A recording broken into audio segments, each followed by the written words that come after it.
ఏం వెతుకుతున్నావు? ఎప్పుడూ మీ చుట్టుపక్కల ఏవో పేపర్స్ ఉంటాయి కదా, మళ్ళీ ఆ పేపర్స్ నా వల్ల పాడైపోతాయేమో అని చూస్తున్నా. అమ్మయ్యా, పేపర్లేమీ లేవు, కాఫీ కప్పు కూడా లేదు. నువ్వింకా నిన్న జరిగిన దాని గురించి మర్చిపోలేదా? మర్చిపోలేదు, ఎప్పటికీ మర్చిపోను కూడా. ఎందుకంటే నా వల్ల మీకు కోపం వచ్చింది. మీ ఇంపార్టెంట్ పేపర్స్ అన్నీ పాడైపోయాయి. నా మీద ఎవ్వరూ కోప్పడినంతగా మీరే కోప్పడ్డారు. అందుకే నిన్న జరిగింది నేనెప్పటికీ మర్చిపోను. గుర్తుపెట్టుకోవడం మంచిదే. ఒకసారి జరిగిన మిస్టేక్ని గుర్తుపెట్టుకుంటే ఇంకోసారి ఆ మిస్టేక్ని రిపీట్ చేయకుండా ఉంటాం. అది గుడ్ హ్యాబిట్ కూడా. Thank you. ఇందుకే ఎందుకు వచ్చావో చెప్పలేదు? కూర్చోవచ్చా?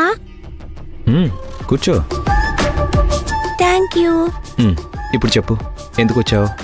నేను మిమ్మల్ని ఒక హెల్ప్ అడగడానికి వచ్చాను. హెల్పా? నన్నా? నువ్వా? అవును, మిమ్మల్ని హెల్ప్ అడగడానికే వచ్చాను. ఈ ఇంట్లో నీకు హెల్ప్ చేసేవాళ్ళు, కావలసిన వాళ్ళు చాలా మందే ఉన్నారు కదా.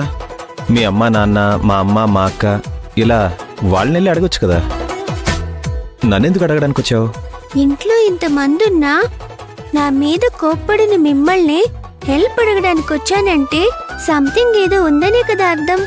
ఇది చిన్నపిల్ల కానీ సమాధానాలు చెప్పడంలో పెద్దవాళ్ళ కంటే ఆరితీరిపోయింది. ఏంటి మనసులో ఏదో మాట్లాడుకుంటున్నారు? నేనేం మాట్లాడుకోలేదే. సర్లే, మాట్లాడుకుంటే మాట్లాడుకున్నారు, నాకేంటి. కాకపోతే నేను అడిగే హెల్ప్ మీరు మాత్రమే చేయగలరు. ఎందుకంటే మీరు ఇంటికి కింగ్ లాంటి వాళ్ళు కదా. కింగ్ ఏం చెప్తే అది జరుగుతుంది కదా. అందుకే నేను మిమ్మల్ని ఒక హెల్ప్ అడగడానికి వచ్చాను. సర్లే, చెప్పు, ఏ హెల్ప్ కావాలి?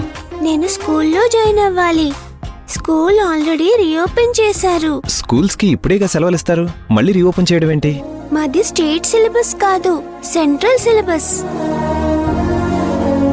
మన హోటల్ దగ్గరున్న పెద్ద స్కూల్ ప్రిన్సిపల్ మన హోటల్కొచ్చి రోజు టిఫిన్ చేస్తారంట కదా.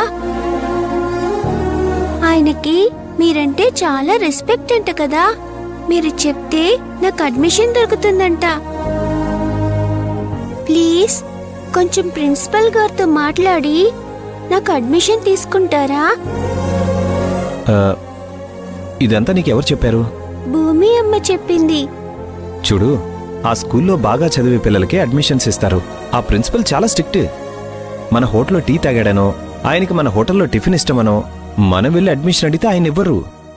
ఆ స్కూల్లో అడ్మిషన్ రావాలంటే చాలా టాలెంట్ ఉండాలి. టాలెంట్ విషయంలో అయితే మీరేం డౌట్ పడాల్సిన అవసరం లేదు. వాళ్ళని ఏ టెస్ట్ కావాలన్నా పెట్టుకోమని చెప్పండి. స్టడీస్ లో అయినా గేమ్స్ లో అయినా సరే. కాకపోతే మీరు చెప్తే కొంచెం స్ట్రాంగ్ గా ఉంటుంది కదా, అందుకే అడుగుతున్నా. చూడు, ఆల్రెడీ స్కూల్ స్టార్ట్ అయిపోయిందని నువ్వే చెప్పావు. అక్కడ ఈ పాటికి అడ్మిషన్స్ కూడా క్లోజ్ అయిపోయి ఉంటాయి. అంతకు మించి నాకెవరిని రికమెండ్ చేయడం ఇష్టం ఉండదు. సారీ, నేను చేయలేను.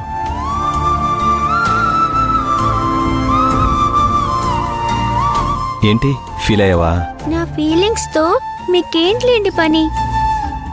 మీరు రికమెండ్ చేయనన్నారు కదా. సర్లేండి, వస్తాను. అరే,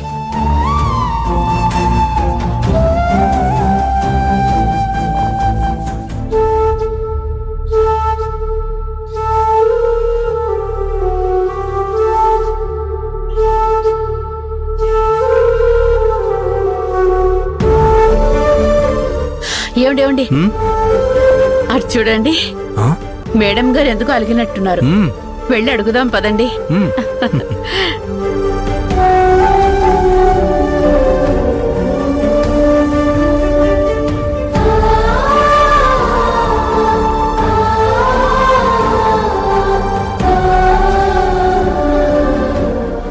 ఏమైందమ్మా కృష్ణ, ఎందుకలా ఉన్నావు? నిన్ను ఎవరైనా ఏమైనా అన్నారా? ఒకవేళ మీకు హెల్త్ బాగాలేదనుకోండి, మా నాన్నకు తెలిసిన డాక్టర్ ఎవరైనా ఉంటే ఒక మంచి డాక్టర్ని రిఫర్ చేయమని మీరు అడుగుతారా లేదా? అడుగుతాడు. అది తప్ప? తప్పేమి కాదే. అలా అలాగే ఎవరైనా ఫ్యామిలీ షాపింగ్కి వెళ్ళాలి అనుకున్నప్పుడు మీకు తెలిసిన మంచి బట్టల షాప్ ఉంటే చెప్పండి అని వాళ్ళు రికమెండ్ చేయమంటే మీరు రికమెండ్ చేస్తారా లేదా? చేస్తాను. అలా రికమెండ్ చేయమని అడగడం తప్ప? తప్పేమీ కాదే. ఇప్పుడు ఇవన్నీ ఎందుకు అడుగుతున్నావో మేము తెలుసుకోవచ్చా? అక్కడికే వస్తున్నాను, ఆగండి. మీ పెద్దబ్బాయికి తెలిసిన వాళ్ళకి ఒక మంచి స్కూల్ ఉందంట. నేను స్కూల్లో జాయిన్ అవ్వడానికి రికమెండ్ చేయమని అడిగాను. దానికి మీ పెద్దబ్బాయి ఏమన్నాడో తెలుసా? రికమెండ్ చెయ్యను అన్నాడు.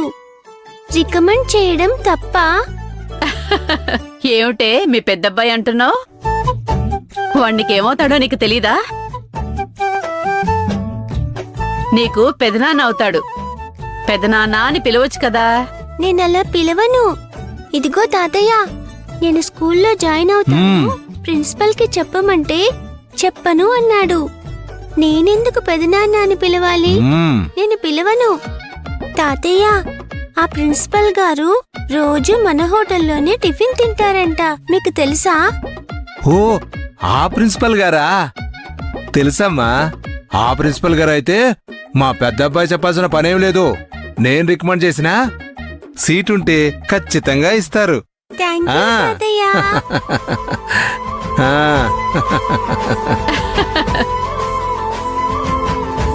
మీరు వెంటనే ఆ ప్రిన్సిపల్ గారికి నా గురించి రికమెండేషన్ చేయండి.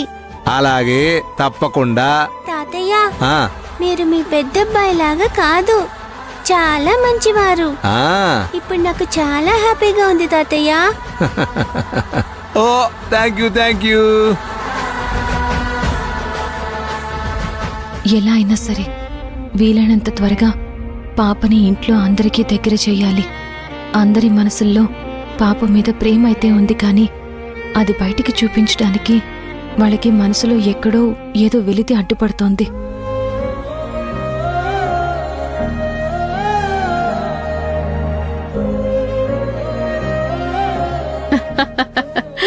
ఆ, బంగారు తల్లి.